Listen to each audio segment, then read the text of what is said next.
Hoje nós vamos estudar polialelia. Polialelia ou alelos múltiplos, você pode chamar, é a situação em que um gene apresenta 3 ou mais alelos e não apenas 2 para o mesmo locus cromossômico, que a gente chama de endereço do gene, é o local onde o gene é encontrado naquele determinado cromossomo, a gente chama de locus, determinando uma característica ou fenótipo. Então aqui a gente tem alelos ou um gene. Então o gene A inicialmente, posteriormente ocorreu um processo de mutação em que ocorreu a formação desse Azinho, e com o passar do tempo esse Azinho pode ocorrer um processo de mutação e assim vai surgindo os alelos. Então, por que existe a polialelia? Os alelos múltiplos, eles são resultado de mutações sucessivas ocorridas nos genes de um determinado locus, ou seja, de uma determinada parte do cromossomo ou do gene. Cada gene mutante que surge estabelece condição para o aparecimento de mais uma nova expressão fenotípica daquele determinado caráter naquela espécie. Então, aqui dá para a gente ver isso claramente. Esses genes, eles aparecem por mutação e através e por meio de cada gene desse vai ocorrer novas mutações. Essas mutações, elas são programadas? Não, elas ocorrem ao acaso. Tem como saber o tempo, o momento que essa mutação vai ocorrer? Não. Então, essas mutações, elas ocorrem ao acaso. Então, essa polialelia é quando um gene ele pode ter 3 ou mais alelos. Normalmente, você tem 2 alelos, que é um alelo dominante e um alelo recessivo. Então, quando você tem mais de 2 alelos, no caso aqui, você tem uma polialelia. Um exemplo clássico de alelos múltiplos foi descoberto há muitos anos em coelhos, como é o caso aqui que a gente está vendo. Esses coelhos é um caso de polialelia quando a gente trabalha com um gene que vai determinar a característica cor de pelagem. A característica cor de pelagem é um caso de polialelia. A polialelia que dá pra gente ver, eu tenho uma característica que é determinada por um gene e tem os seus alelos. Aqui, essa característica selvagem, característica chinchila, himalaio e albino. O albino é quando o indivíduo tem a pelagem completamente branca. O himalaio é quando ele tem somente as extremidades aqui, ó, escura, preto. Essa característica aqui dele ter essas extremidades mais escuras está relacionado a nesse local você tem temperaturas inferiores nas extremidades e aí vai ocorrer esse processo de ele ter essa coloração mais escura. Por exemplo, em locais, esse coelho himalaio, em locais com temperaturas a partir de 2 graus Celsius para inferior, né, de 2 graus Celsius para menos, esse indivíduo ele fica completamente preto, porque existe uma enzima e essa enzima vai ativar a melanina, que vai fazer com que o indivíduo fique com o pelo completamente preto. Em seguida você tem o chinchila, a chinchila, que é essa cor aqui, e o selvagem, que é também chamado agouti. Quando a gente tem, aí aqui nós temos as combinações fenotípicas, todas possíveis, e a gente tem uma ordem de dominância. Então, por exemplo, esse agouti ou selvagem, ele domina sobre o chinchila, domina sobre o himalaio e domina sobre o albino. Então, por exemplo, se o selvagem, ele pode cruzar com o selvagem e você ter um homozigoto dominante. Mas, por exemplo, esse selvagem, ele pode cruzar com o chinchila. Você tem, ó, selvagem, cruzou com chinchila. Ele tem o gene do selvagem e tem o gene de chinchila. Que cor vai ser a pelagem desse indivíduo? Selvagem. Por quê? Porque o selvagem domina uma característica, é um alelo que domina sobre esse do chinchila. Esse selvagem ele pode cruzar aqui com o himalaio. E aí você tem, ó, esses alelos aqui, CCH. Que característica? Ele vai ser selvagem ou vai ser himalaio? Ele vai ter essa cor de pelagem. Por quê? Porque o selvagem domina sobre o himalaio. E ele pode cruzar com o albino. Que cor ele vai ser? Ele vai ter esse genótipo, ó, CAzinho. Que cor ele vai ser? Ele vai ser essa cor de pelagem selvagem ou branca? Vai ser selvagem. Por quê? Porque a selvagem domina o albino. Em seguida, na linha de dominância, você tem o chinchila. Então, o chinchila domina sobre himalaio e domina sobre albino. O chinchila ele pode ser apresentado em homozigose. Aqui, ó. Em homozigose. Ou ele pode ser heterozigoto, ou seja, ele pode cruzar com o himalaio e você ter um genótipo aqui em heterozigose. Ele vai ter que pelagem? Chinchila. Por quê? Porque ele domina sobre o himalaio. E esse chinchila ele pode cruzar com o branquinho aqui, que é o albino, ó, em heterozigose. Que cor vai ser esse daqui? Ele vai ter essa cor de pelagem, meio cinza ou branco. Esse daqui, porque o chinchila domina também sobre o albino. Posteriormente, você tem o himalaio. O himalaio, ele domina sobre o albino. Então, ele pode ser homozigoto, pode cruzar indivíduos com a mesma cor de pelagem. Ou ele pode cruzar com o himalaio e você teria essa situação aqui, ó. Então, eu teria um genótipo em heterozigose. Ele teria um gene do himalaio e um gene do albino. Que cor de pelagem ele teria? Himalaio. Por quê? Porque o himalaio domina sobre o albino. E por fim eu teria esse outro genótipo que é do albino. Então aqui a gente teria um exercício de polialelia. Sabemos que a pelagem de coelho é um caso de polialelia. Qual a probabilidade de um coelho albino cruzar com um coelho selvagem heterozigoto para himalaio e ter um filhote chinchila? Olha só. Então, aqui eu coloquei para vocês colocarem uma legendinha da questão para quando vocês forem fazer. Na aula passada, a gente deu aqueles passos de como fazer o cruzamento. Qual é a característica em questão? O que ele está pedindo? Ele está pedindo qual a probabilidade desse casal ter um filhote chinchila. Posteriormente, você vai colocar aqui qual é a característica que ele está pedindo, ou seja, qual a probabilidade de nascer filhote chinchila. Depois você vai para desse dois aqui, que é descobrir quais os tipos de genótipos que cada um indivíduo tem.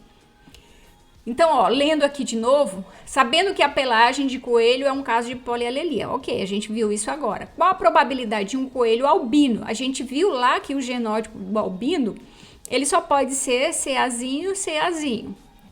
Ele cruzou com um coelho selvagem, heterozigoto para himalaio. Então, ele é selvagem, ele tem que ter esse C aqui. E ele está em heterozigose para himalaio. Qual a probabilidade de ter um filhote chinchila? Então, depois eu descobri quais os genótipos, descobri os tipos de gametas e fiz o cruzamento. Neste cruzamento aqui, olhando esse genótipo, existe a possibilidade de nascer algum filhote chinchila? Então, a gente observando aqui, eu tenho probabilidade, ó, 2 selvagens, ó, porque eu tenho esse Czão que determina a pelagem selvagem. Eu tenho, ó, um himalaio, o himalaio domina sobre albino, e eu tenho himalaio que domina sobre o albino. Então, aqui eu vou ter 2 selvagem e eu vou ter 2 himalaio. Existe a probabilidade de nascer algum chinchila? Não. Existe a probabilidade de nascer algum albino? Não. Por quê? Porque para ser albino, os 2 coelhos tinham que ser, ó, esse aqui é albino, beleza, ele tem o gene. Mas o que ele cruzou, ele teria que ter também, ele ser em heterozigose com um albino, para que você pudesse ver. Quando você tem albino, um gene vem do pai e o outro gene vem da mãe. Então, nesse caso, esse indivíduo aqui, ele não tem o gene para albinismo. Então, não existe a possibilidade de nascer um filhote albino, a mesma coisa que não existe probabilidade de nascer um filhote chinchila. Outro exemplo, uma caixa de coelho continha uma fêmea himalaia, um macho albino e um macho chinchila. A fêmea ela teve 8 descendentes, 2 himalaio, 4 chinchila e 2 albinos. qual coelho foi pai e quais eram os genótipos da fêmea e do macho dos seus descendentes. Veja só, a fêmea ela é Himalaia. Então vamos colocar aqui. O que a gente teria que colocar inicialmente aqui, ó? Que ela era Himalaia, não é isso? Então um CH. Depois a gente descobre qual que ela estava em heterozigose. Então veja só. Ele teve 2 himalaio, 4 chinchila e 2 albino. Se ele teve albino, obrigatoriamente ela tem que ter o gene de albino e o macho também tem que ter o gene de albino. Então eu descobri o segundo aqui gene e aqui eu também descobri o segundo gene. Se nasceu albino, obrigatoriamente os dois têm que ter CAzinho, CAzinho. Agora eu tenho que descobrir qual o primeiro gene relacionado ao coelho. Ó, apareceu indivíduos o quê? Chinchila. Então, se apareceu o indivíduo chinchila, então ele é o quê? Chinchila com o albino. A professora, não poderia ser himalaio? Não, porque se fosse himalaio, não surgiria nenhum chinchila. Então, a gente descobriu aqui, ó, os tipos de genótipo. Quando eu descubro o genótipo, eu descubro aqui, ó, os gametas e faço o quadro de Pinet. E aí eu só faço o cruzamento. Então, eu cruzei este com esse, ó. Eu tenho aqui chinchila com o himalaio. Lá no início da aula eu falei que o chinchila domina sobre o himalaio. Então, qual vai ser a cor de pelagem desse bichinho? Chinchila. Cruzei esse com esse, vai chinchila e albino. Então, aqui eu tá em heterozigose. Chinchila domina sobre albino. Então, qual é a característica deste coelhinho? Chinchila. Himalaio com albino, qual é a característica desse aqui? Nós vimos que lá o himalaio domina sobre o albino, então ele vai ter aquela característica de ser branco com extremidades pretas. E a gente tem o albino, que ele é completamente branco. Então, a gente já descobriu o genótipo, e aqui, essa proporção, ele já deu aqui. Então, aqui, na verdade, você só está comprovando que esse genótipo ele vai gerar esse tipo de prole aqui. A gente vai estudar agora o sistema ABO, mas antes nós vamos entender um pouquinho a composição do sangue para que a gente entenda a questão da polialelia que ocorre na nossa espécie que está relacionada ao sistema ABO. Então, o sangue ele é composto por uma parte líquida, que a gente está vendo aqui, ó, esse amarelinho que chama plasma sanguíneo. E por uma parte sólida que a gente chama de elementos figurados. Essa parte líquida aqui, que é o plasma, ela é constituída basicamente por água, e nessa água está dissolvido todas essas substâncias. Então, está dissolvido os íons, sódio, potássio, cálcio, magnésio, cloro, bicarbonato, as proteínas, albumina, fibrinogênio, imunoglobulinas. Tudo isso está contido no plasma. E substâncias também que podem ser transportadas, que são, na verdade, transportadas pelo sangue, vai no plasma. Então, por exemplo, glicose, aminoácidos, amônio, ureia. Os gases respiratórios, como gás carbônico e oxigênio, hormônios, lipídios, vitaminas, é tanto que quando tu vai fazer um exame de sangue, então você consegue saber, por exemplo, os hormônios, a percentagens de hormônios, você consegue saber o seu índice glicêmico, você consegue saber uma série de coisas lendo aqui essa parte do plasma. E com a outra parte do plasma, o que é que eu vou ler quando eu faço um exame de sangue, que a gente chama hemograma? Você vai ler a quantidade de hemácias que o indivíduo tem. Dependendo da quantidade de hemácia, o indivíduo pode ter anemia ou não, ou outro tipo de doença que faz pela contagem. Eu vou saber os glóbulos brancos, que é outro tipo de células sanguíneas, que são células relacionadas à defesa. Então, a gente tem os glóbulos brancos ou leucócitos granulosos, que são os basófilos, eosinófilos e neutrófilos. E nós temos os agranulócitos, que são os linfócitos e os monócitos. E também nós temos as plaquetas. Então, o sangue é dividido em duas partes. Plasma, que vai ter todas essas substâncias aqui dentro do sangue. E a parte dos elementos figurados, que a gente chama a parte sólida, que seriam as células, os tipos de células que compõem o tecido sanguíneo. Esses eritrócitos, eles podem ser chamados de glóbulos vermelhos ou hemácias.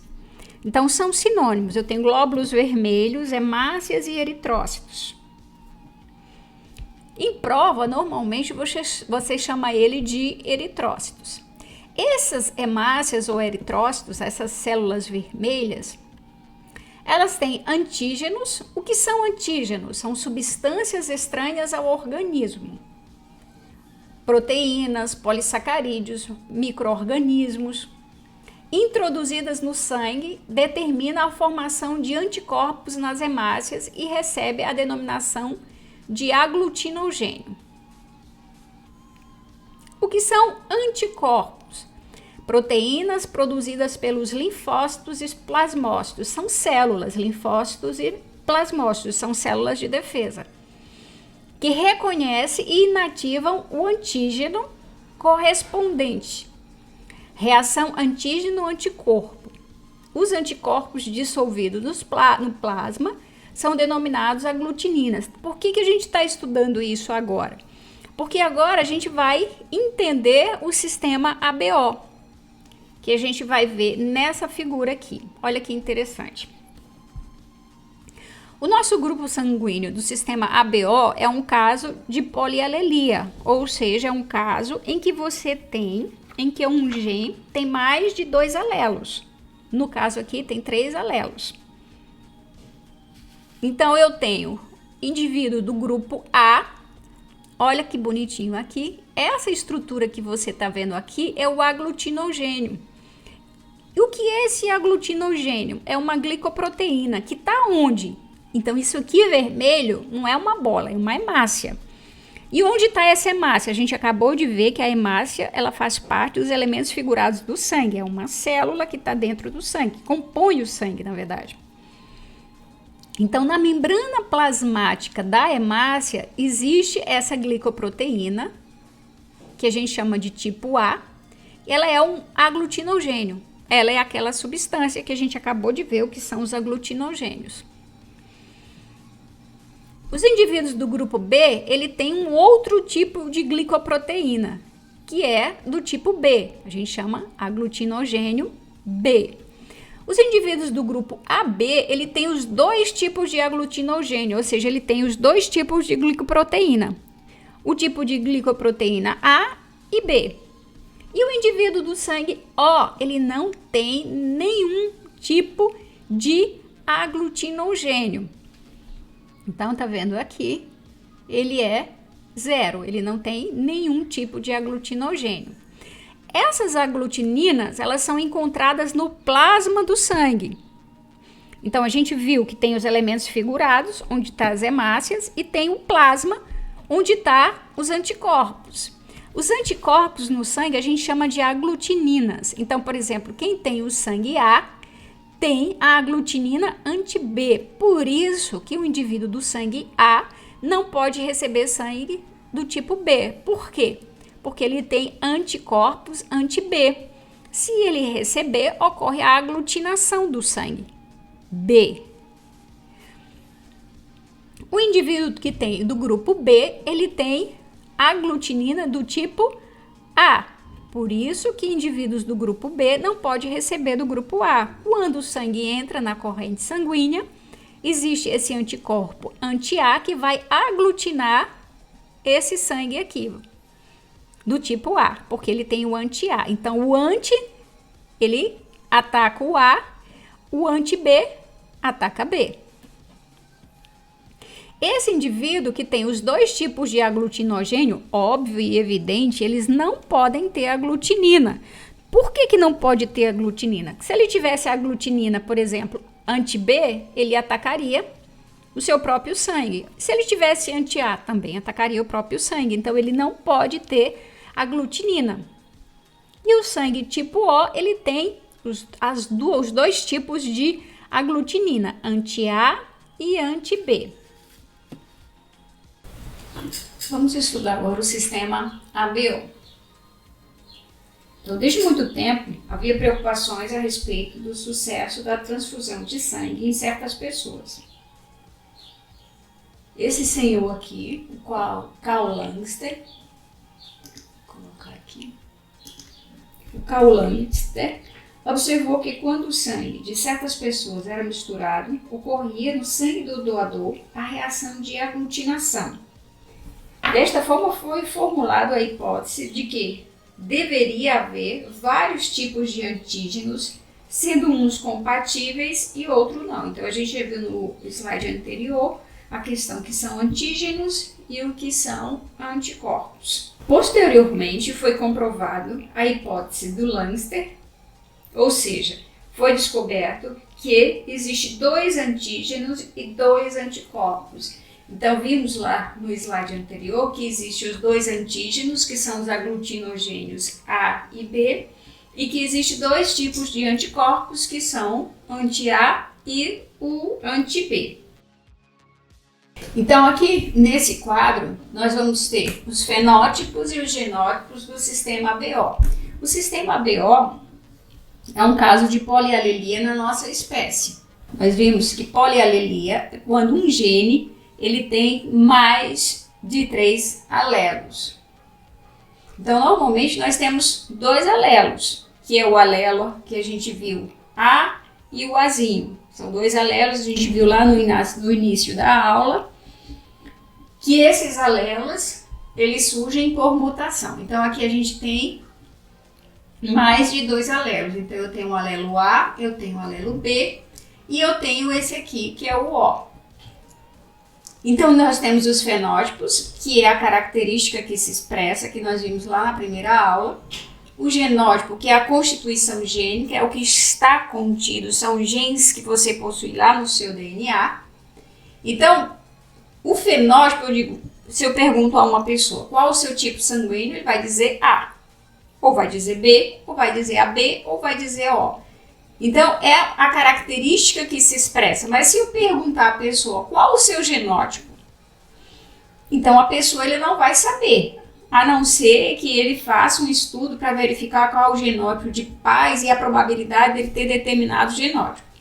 Mas, de qualquer forma, é mais difícil. O genótipo é a tua constituição, é o que está no teu DNA, ele não é visível, a não ser que você vá fazer um estudo lá do seu genótipo. O indivíduo que tem um fenótipo A, ou seja, que tem um sangue A, ele pode ter esses 2 genótipos, pode ser homozigoto ou pode ser heterozigoto. Vou mudar até aqui a canetinha para a gente ver. Então, ó, ele pode ser A, homozigoto, ou ele pode ser esse aqui. Indivíduos que têm o sangue do grupo A, ele tem o antígeno A, ou o aglutinogênio A, que a gente já viu lá na figurinha, ó. Eu tenho essa substância que é uma glicoproteína que está presente na membrana da hemácia, ou do eritrócito, ou do glóbulo vermelho, como você queira chamar. Tem indivíduos que é do grupo B. Quem é do grupo B, ele pode também ter 2 tipos de genótipo. Ele pode ser homozigoto, ou ele pode ser heterozigoto.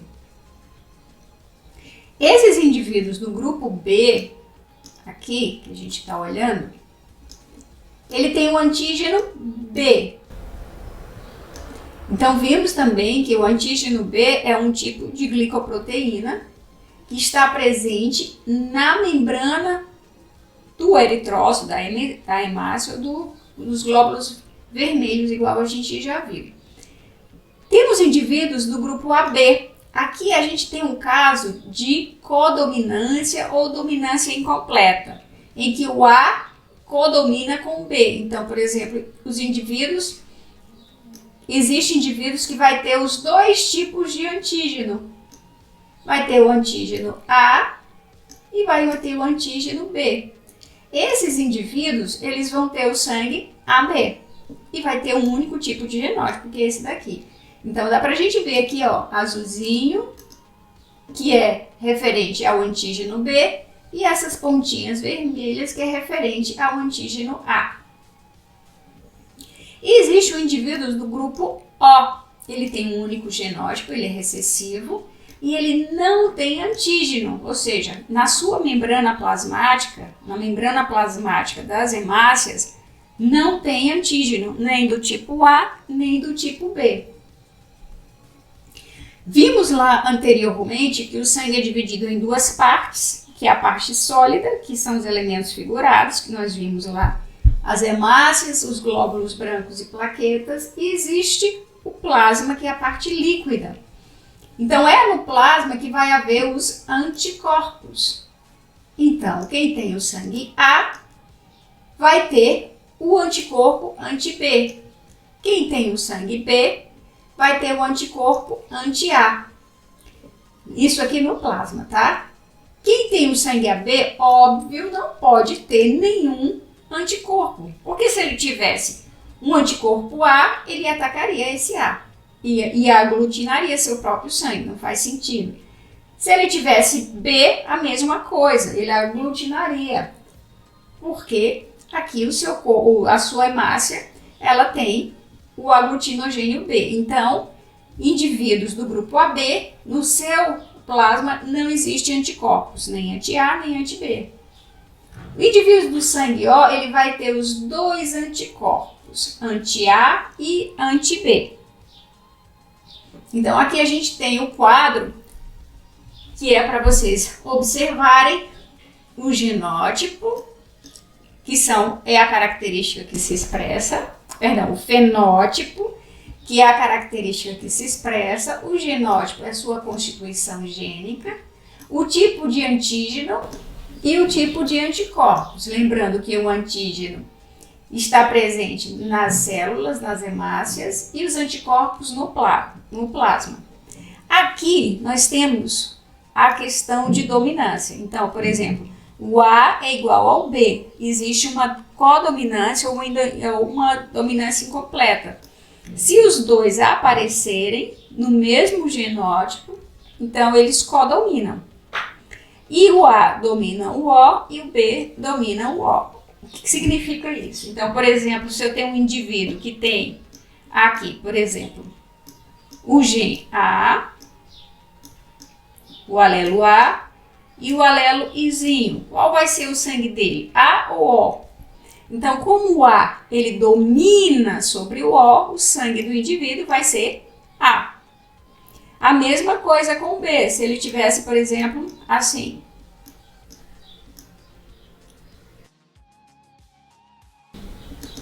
Ele tem o alelo B e tem o alelo I. Qual vai ser a tipagem sanguínea dele? B, porque o B domina o I.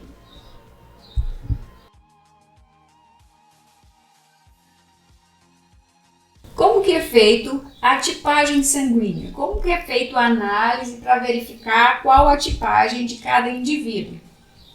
Então, existe soro anti-A e o soro anti-B. O indivíduo tira umas gotinhas de sangue e pica o dedo, tira a gotinha de sangue e coloca uma gota em cada lado da lâmina. Posteriormente, se pinga uma gotinha do anti-A e outra do anti-B. Onde ocorrer a aglutinação, significa, por exemplo, aqui, ó, eu coloquei nesse sangue aqui o anti-A, o que aconteceu? Aglutinou. Se aglutinou, esse sangue ele é A. Eu coloquei aqui o B, não aglutinou. Então, beleza. Se não aglutinou, o sangue não é B. Então, esse sangue, ele é A. A mesma coisa aqui, ó, outro indivíduo, ele colocou as duas gotinhas de sangue, colocou o soro anti-A, não aconteceu nada. Colocou o soro anti-B, aglutinou. Então, significa que esse indivíduo tem o sangue de que tipo?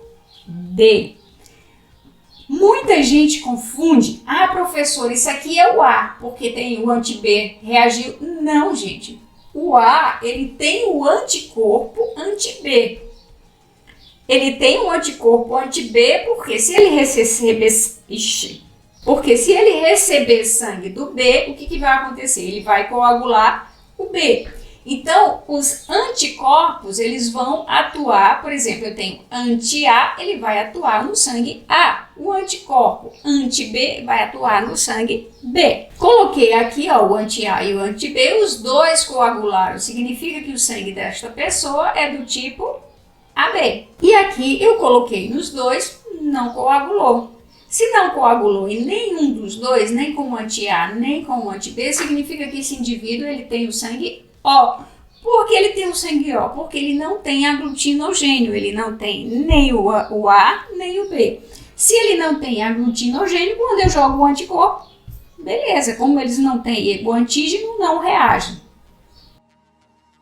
Aqui a gente tem como que ocorre a transfusão sanguínea. Vamos lá aqui, deixa eu colocar. Então eu tenho o sangue A, o B, o AB e o O. O A, ele pode doar para quem? Olha só. O A, ele pode doar para A e receber de A. O O pode doar para O e receber de O. O B, a mesma coisa. Ele pode receber de B e doar para B. E o sangue AB pode doar para AB. Mas o que pode acontecer em algum local não ter a tipagem idêntica à sua?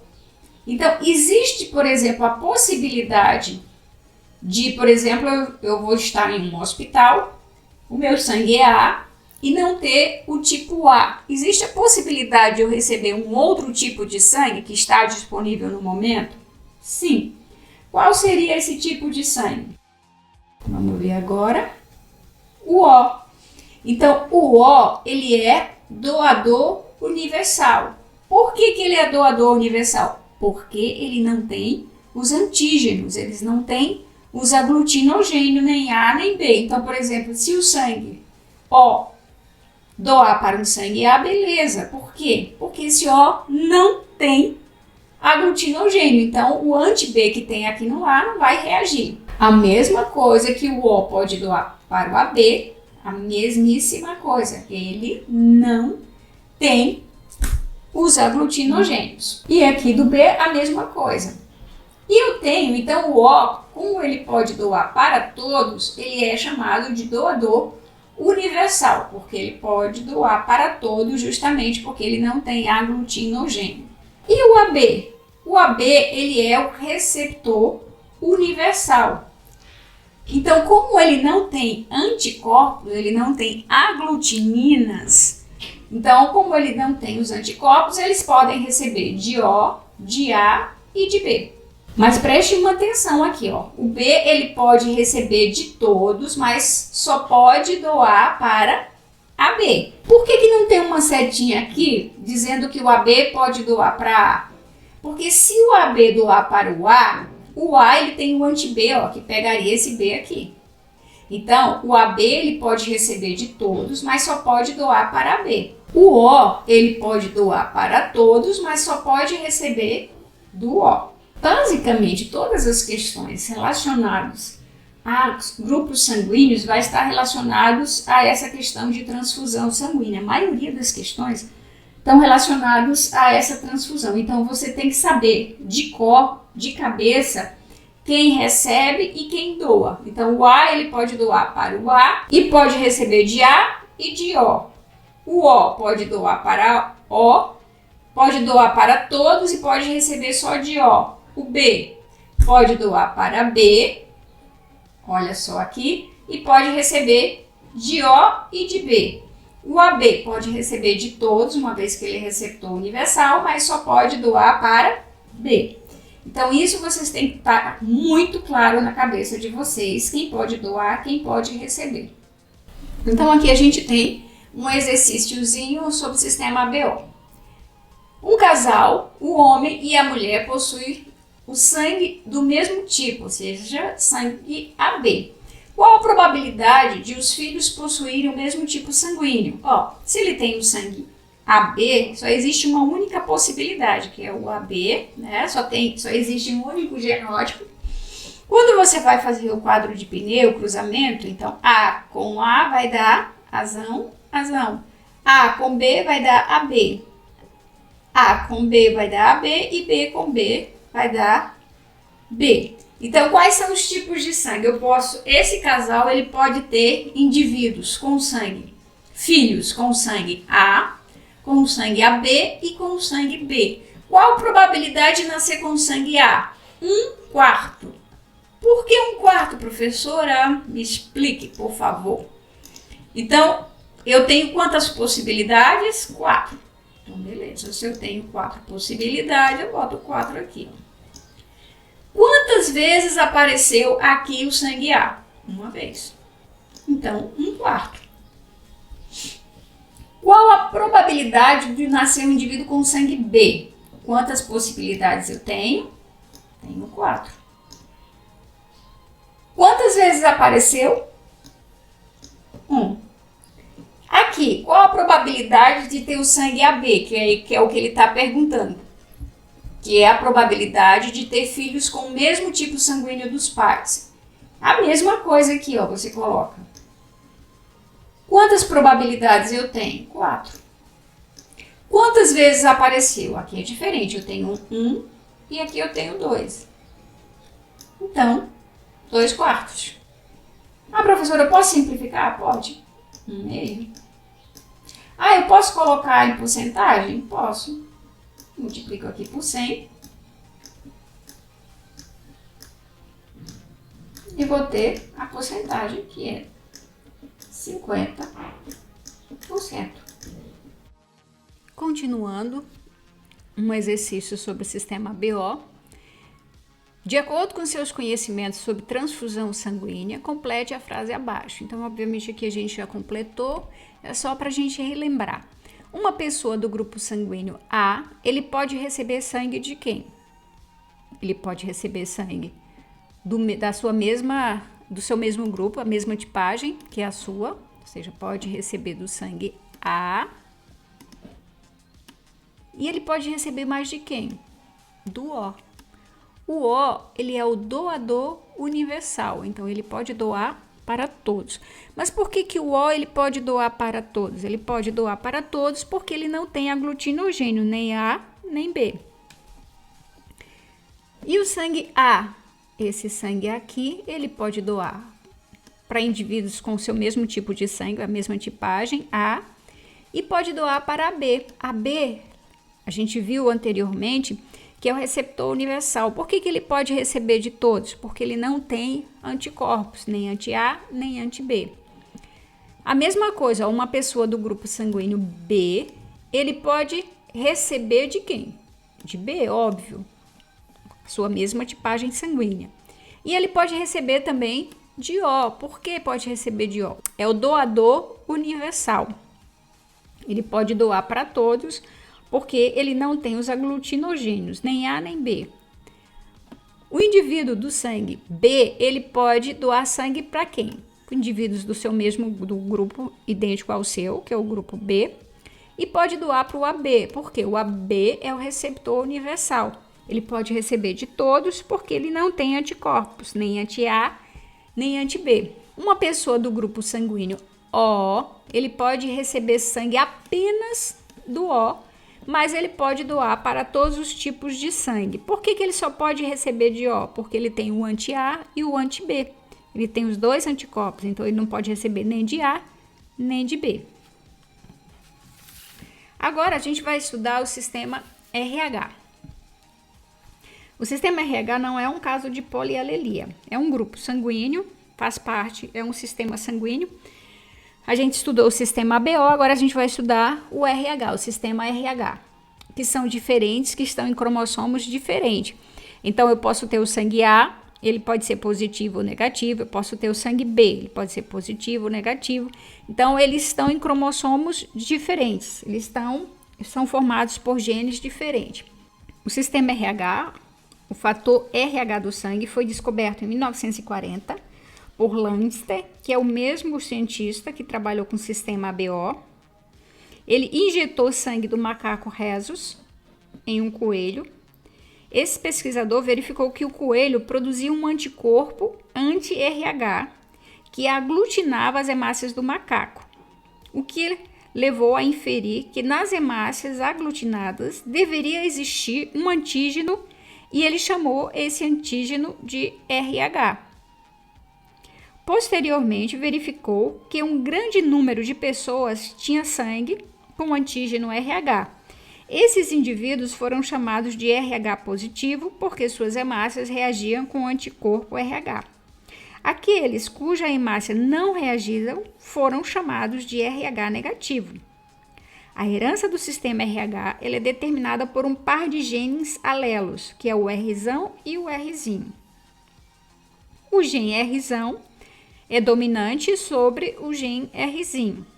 Então, aqui eu tenho esse pesquisador, ele tirou o sangue do macaco, explicando aqui pela figura que eu acabei de falar. Esse macaco aqui, ele tirou o sangue deste macaco, injetou no coelho, depois extraiu o sangue do coelho, centrifugou, separou a parte do sangue, a parte sólida da parte líquida, pegou esse soro que tinha o anti-RH e começou a fazer a testagem em sangue humano. A mesma coisa que a gente viu lá no sistema ABO. Coloca uma gotinha em cada lado da lâmina, coloca o soro anti-RH e ele verificou que 85% das pessoas tinham reação positiva, ou seja, o sangue aglutinava e 15% não.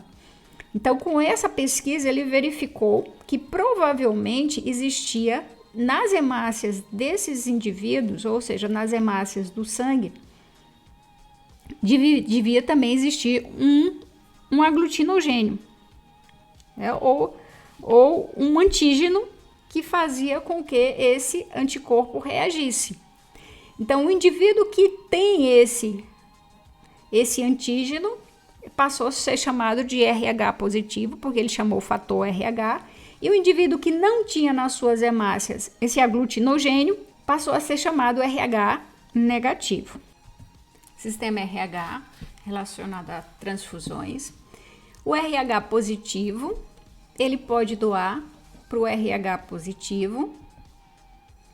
O RH negativo, ele pode doar tanto para o RH negativo como para o RH positivo. Por que o RH negativo ele pode doar para o RH positivo? Porque não existe problema, ele não tem um antígeno.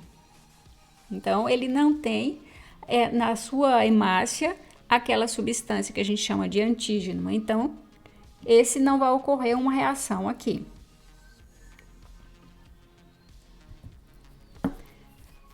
O sistema RH positivo, quem tem o sangue, por exemplo, A positivo, ele não pode doar para o sistema RH negativo. Por que ele não pode doar? Esse sistema RH negativo, ele não tem lá o antígeno. Se ele não tem o antígeno, o que acontece? Tudo que você não possui no seu corpo, que é estranho ao seu corpo, qualquer substância, qualquer organismo estranho, em contato com suas células, com seu sangue, imediatamente o corpo reconhece aquela substância e começa a produzir anticorpos para eliminar do corpo. Então, o que acontece? Se o indivíduo ele tem sangue RH positivo e vai doar para o que tem RH negativo, a pessoa que tem o sangue RH negativo, ela vai começar a produzir anticorpos anti-RH. Então, a gente diz que ocorreu a sensibilização, porque ele passou a produzir anticorpos e esses anticorpos, ele vai ficar na corrente sanguínea desse indivíduo que tem o RH negativo. E vai ocorrer o processo de aglutinação. Em relação ao que a gente acabou de falar no sistema RH, existe uma incompatibilidade sanguínea entre a mãe e o feto que pode causar uma série de problemas. Essa incompatibilidade ela é chamada doença hemolítica de recém-nascido ou doença hemolítica perinatal, como também ela pode ser chamada de eritroblastose fetal. Para que ocorra a eritroblastose fetal, existem algumas condições. Quais são essas condições? Primeira condição, a mãe tem que ser RH negativo. Essa mulher, ela tem que casar com um homem RH positivo. Na primeira gravidez, ela teria que engravidar, ou seja, uma primeira gestação com o indivíduo, uma criança RH positivo. Com essa primeira criança, na primeira gravidez, que ela engravidou com o indivíduo RH positivo, essa criança não vai ter nenhum problema. Quando essa criança ela nascer, no momento em que a mãe ela for dar à luz, então vai ocorrer mistura do sangue, pouco sangue vai correr, entrar em contato com o sangue da mãe.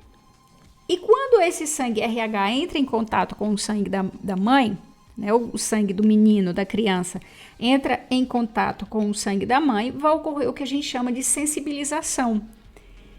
Igual eu falei para vocês, quando tu tem um sangue RH negativo e você entra em contato com o RH positivo, como você não tem essa proteína no seu sangue, imediatamente o corpo reage produzindo anticorpos. A gente diz que ocorreu a sensibilização. Então, ocorreu a produção de anticorpos. E esses anticorpos que a gente produz, esses anticorpos ficam armazenados no que a gente chama de células memória. E aí não acontece nada nem com a mãe, nem com uma criança. Numa segunda gestação que essa mãe tiver e de novo a criança for RH positivo, aí sim vai ocorrer o que a gente chama de doença hemolítica do recém-nascido ou doença hemolítica perinatal ou eritroblastose fetal. O que vai acontecer? Imediatamente a mãe vai reconhecer o sistema RH positivo e vai começar a produzir anticorpos anti-RH. E esse tipo de anticorpos, ele consegue atravessar a placenta e começa a destruir as hemácias da criança. Então, dessa forma, você tem a eritroblastose fetal, que a gente vai ver com mais detalhe como que acontece. Então, aqui a gente consegue ver, ó. Então, uma primeira gestação, se essa mãe, que é RH negativo, engravidar com uma criança RH positivo, durante a gestação, a primeira gestação, nenhum problema. No momento em que ela for parir, que ela for nascer, que a criança for nascer, essa placenta rompe, libera uma pequena quantidade de sangue, lembrando que a criança é RH positivo, imediatamente a mãe começa a produzir anticorpos para combater aquele antígeno. E aí, posteriormente, ó, o que acontece? Células memórias. Ela produziu aquele anticorpo, ela produziu o anticorpo, combateu o antígeno e ela vai ficar guardada em células memórias. Numa próxima gravidez, após a mãe ter sido sensibilizada, se ela engravidar de novo de uma criança RH positiva, essas células memórias imediatamente começam a produzir anticorpos que vão invadir a placenta, vão entrar no corpo da criança e vão começar a destruir as hemácias da criança. O anticorpo anti-RH da classe do IgG atravessam a placenta e se ligam às hemácias do feto, provocando a hemólise, ou seja, provocando a destruição das hemácias. Ah, professora, se nessa primeira gestação ela engravidou com uma criança RH negativa, essa segunda aqui, que ela for positiva, vai ocorrer eritroblastose fetal? Não.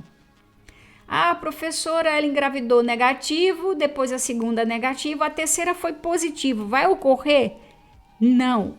Qual é a condição que tem que ter para a criança ocorrer a eritroblastose? Primeira coisa, a mãe ela tem que ser sensibilizada, ou seja, ela tem que engravidar, ter uma primeira gestação com uma criança positiva, tem que ocorrer essa liberação do sangue, a mistura do sangue, ela tem que ser sensibilizada, ou seja, ela tem que entrar em contato com o sangue RH positivo para produzir as células memória. E se nessa segunda gestação ela engravidar de uma criança RH negativo, o que acontece com essa criança? Nada.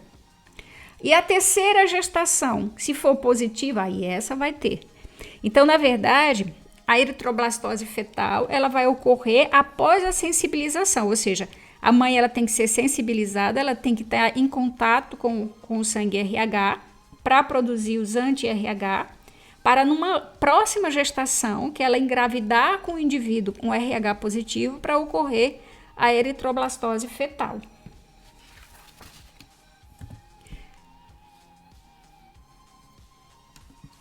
Então, é aquilo que eu falei aqui para vocês, ó. Na primeira gravidez, se ela engravidar com uma criança RH positivo, no momento em que a criança for nascer, essa placenta se rompe e libera uma pequena quantidade de sangue que se mistura com o sangue da mãe. E, imediatamente a mãe começa a produzir anticorpos anti-RH e vai ficar na memória, vai memorizar a produção desse tipo de anticorpo. Numa segunda gravidez, após a sensibilização, ou seja, após ela entrar em contato, após ela produzir anticorpos, se essa criança aqui ela for RH positiva, imediatamente o corpo dela reconhece aquela proteína, o antígeno, e começa a produzir um anticorpo e começa a destruir as hemácias da criança. Então, lembrando, aqui eu tenho primeira gravidez, segunda gravidez. Não necessariamente será a primeira ou segunda gravidez. A condição para que ela ocorra é que a mãe primeiro seja sensibilizada, ou seja, entre em contato com o sangue para produzir anticorpo, para que numa gestação seguinte, se ela engravidar de novo com um indivíduo RH positivo, e aí sim ocorrer o processo de eritroblastose fetal. Tem que ser na segunda gravidez? Não, pode ser na terceira, na quarta. Por quê? Se for na segunda gravidez, ela engravidar de uma criança RH negativo, a criança não vai ter eritroblastose, porque o RH dela é igual o da mãe, então não vai ter problema. Então, é uma primeira gravidez que ela for sensibilizada e numa próxima gravidez que ela engravidar com o indivíduo RH positivo. Quais são os sintomas da eritroblastose fetal? Anemia hemolítica, hepatoesplenomegalia, aumento da quantidade de bilirrubina no sangue. Essa bilirrubina, quando ocorre a destruição das hemácias, essas bilirrubinas elas são liberadas na corrente sanguínea e elas vão atacar as células do cérebro. Então, elas são tóxicas para as células do cérebro, então ela pode causar uma série de problemas nessa criança que foi submetida ao excesso dessa substância, principalmente as células do cérebro. Pode causar icterícia, que a criança ela nasce bem amarelinha, com os olhos bem amarelos. Então, o que eu falei para vocês, a bilirrubina livre, ela pode causar problemas, essa doença aqui, que são problemas relacionados ao excesso dessa bilirrubina, que é extremamente tóxica para as células nervosas da criança. Então, essa criança ela pode nascer surda, ela pode nascer com problemas auditivos, com problemas de fala, pode nascer com deficiência mental, pode nascer com problemas de tamanho. Essa doença ela também recebe o nome de eritroblastose porque essa criança ela nasce com uma quantidade muito grande de eritrócitos jovens, que a gente chama de eritroblastos. Justamente porque a criança produz as hemácias e a mãe vai lá e destrói essas hemácias. Os anticorpos que ela produz destrói essas hemácias. Então, a criança ela nasce com uma grande quantidade. Ah, professor, mas pode ser que nasça alguma criança normal? Pode, existem alguns casos que a gente já, inclusive, alguns alunos que já me falaram que a mãe que teve esse problema e que nasceu tranquilo. Mas, professora, isso é um problema que não tem como você remediar, ou seja, não tem como você evitar a eritroblastose? Existe sim. Existe uma prevenção para eritroblastose fetal. Então, quando ela vai fazer o pré-natal e ela sabe-se que ela tem o sangue RH negativo e ela casou com um homem RH positivo, então sabe-se que existe a possibilidade dela ser sensibilizada. Então, o que se faz? No momento em que, então, ela vai engravidar, quando a criança for nascer, obviamente vai ocorrer essa pequena mistura, mas para que ela não seja sensibilizada, para que ela não produza os anticorpos, ela vai receber um soro e esse soro ele vai combater esses anticorpos, ou seja, vai evitar que ela produza os anticorpos, vai evitar que ela seja sensibilizada. Então, Desta forma, na próxima gestação, mesmo que ela engravide com um indivíduo RH positivo, ela não vai ocorrer o processo de eritroblastose, porque ela recebeu o soro que neutralizou aqueles antígenos. Então, mulheres que têm o sangue RH negativo, que casa com um homem RH positivo e tem o primeiro filho, então sempre ela vai receber esse soro para que ela não seja sensibilizada, para que os próximos filhos não venham a ter nenhum problema relacionados a essa doença. Então, ó, uma questão aqui do Enem, falando sobre justamente a eritroblastose fetal, 2017. Uma mulher deu à luz o seu primeiro filho e após o parto, os médicos testaram o sangue da criança para a determinação de seu grupo sanguíneo. O sangue da criança era O positivo. Imediatamente, a equipe médica aplicou na sua mãe uma solução contendo anticorpos anti-RH, uma vez que a mãe tinha o sangue O negativo. Por que o soro foi aplicado? Letra A, modificar o fator RH do próximo filho? Não. A gente já viu que não é isso. Destruir as células sanguíneas do bebê? Não. Formar uma memória imunológica na mãe? Não. Quem forma essa memória imunológica na mãe é quando ela é sensibilizada. Neutralizar os anticorpos produzidos pela mãe? Ok. Então, a função do soro é neutralizar os anticorpos que são produzidos, ou seja, evitar que ela seja sensibilizada. Vamos começar uma nova questão sobre o sistema sanguíneo. Para o sistema sanguíneo do sistema ABO, existem 3 alelos comuns na população. 2 alelos A e B são codominantes entre si, e o outro alelo O é recessivo. Em relação aos outros 2, de acordo com essas informações, pode-se afirmar: se os pais são do grupo sanguíneo O, os filhos também serão do grupo sanguíneo O. Verdadeiro, por quê? O grupo sanguíneo O é uma característica recessiva. A gente sabe que as características recessivas, para elas se expressarem, sempre vai ser em homozigose. Então, o pai é azinho, azinho, a mãe é azinho, azinho. Então, não tem como o filho nascer diferente, todos serão recessivos. 2. Se um dos pais é do grupo sanguíneo A e o outro é do grupo sanguíneo B, todos os filhos serão do grupo sanguíneo AB? Não. Por exemplo, como ele não deu o genótipo, ele deu só o fenótipo, nesse caso aqui, se eu tivesse, por exemplo, o sangue A em heterozigose e o sangue B em heterozigose, eu poderia ter todos os tipos sanguíneos. Eu poderia ter o sangue A, o sangue B e também poderia ter o sangue O. Agora, se ele me dissesse a tipagem, ou seja, o genótipo, se eles fossem homozigose, aí sim todos seriam do tipo AB. 3. Se os pais são do grupo sanguíneo A, os filhos poderão ser do grupo sanguíneo A ou O. Então, se os pais, por exemplo, se os dois forem do sangue A, se eles forem dominantes, então todos nasceriam do sangue A. Agora, se esses dois, os dois estivessem em heterozigose, poderia nascer O. Então, dessa forma, se os pais são do grupo A, os filhos poderão ser do grupo sanguíneo A ou O. Poderão, se for nessas condições, não é isso? Então, se os pais do grupo sanguíneo A fossem A, os filhos poderão ser do grupo sanguíneo A ou O, nessas duas condições. Então, o correto seria 1 e 3.